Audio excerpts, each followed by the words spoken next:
Internal strategy analysis carried out through the value chain model is aimed at identifying the competitive advantage of the company compared to competitors. That competitive advantage can depend on positive differentials of cost and of value or attractiveness. Let's now focus on the sources of cost competitive advantage.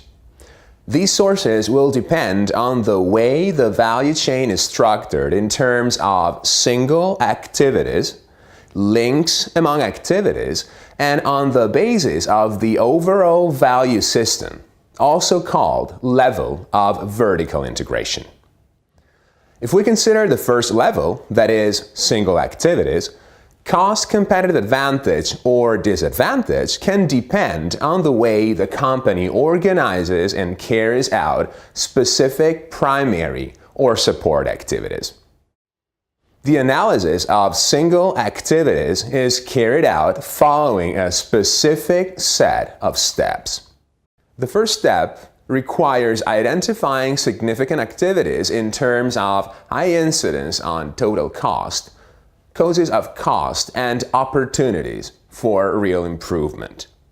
For example, if the origin of cost is exogenous, as in a cost linked to the fulfillment of legal obligations, there are basically few levers to modify it. Conversely, if the causes of cost are endogenous and linked to the way the business is structured and managed, there are possible chances of improvement.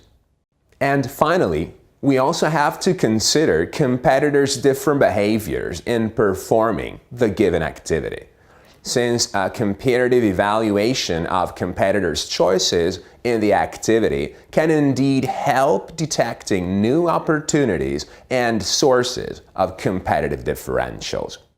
The second step refers to the evaluation and the quantification of costs of specific activities considered as significant, and also their benchmarking with costs covered by major competitors in carrying out the same activities. When applying a value chain model, this is when the main operational issues may arise.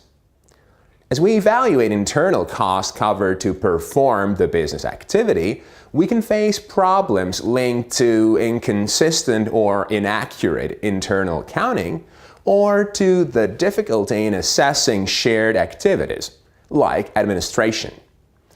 We can solve these problems by implementing a more sophisticated overall accounting management control system based on state-of-the-art cost allocation methods, like the so-called activity-based costing.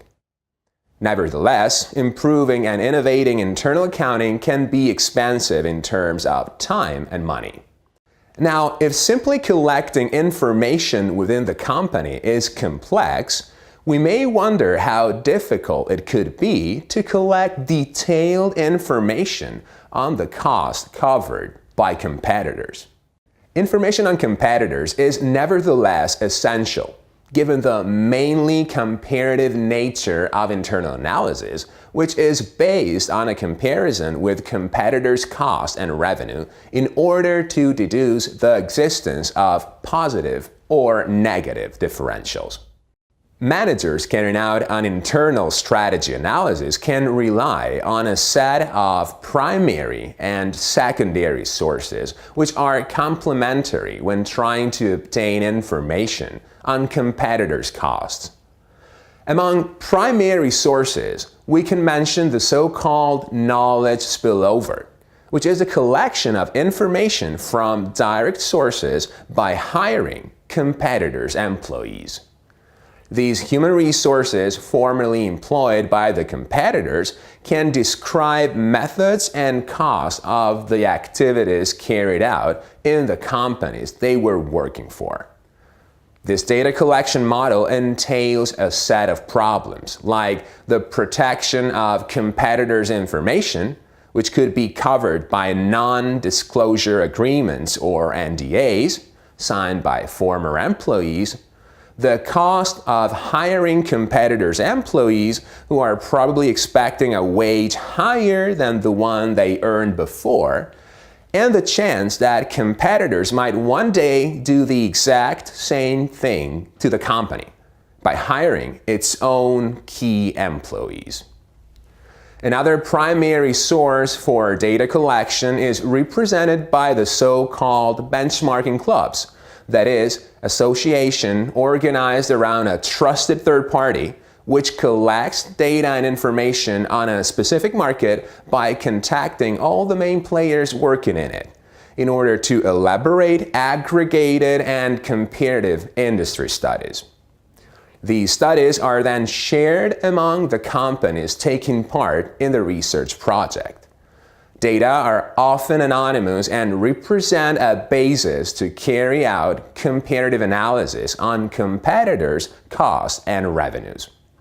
Politecnico di Milano School of Management itself and its applied research group of the digital innovation observatories I collaborate with often performed this role of trusted third party, which collected data among the main operators of several markets and then presented data both in an aggregated way and offering a high level of detail on specific activities.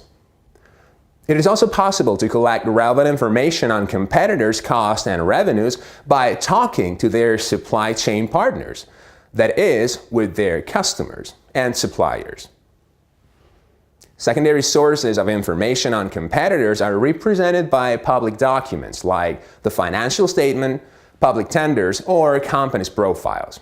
The third and last step of cost analysis focuses on identifying specific cost drivers, that is, those factors explaining the origins of cost.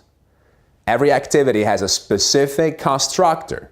Therefore, cost drivers can be different from one activity to another, as well as from one player to another.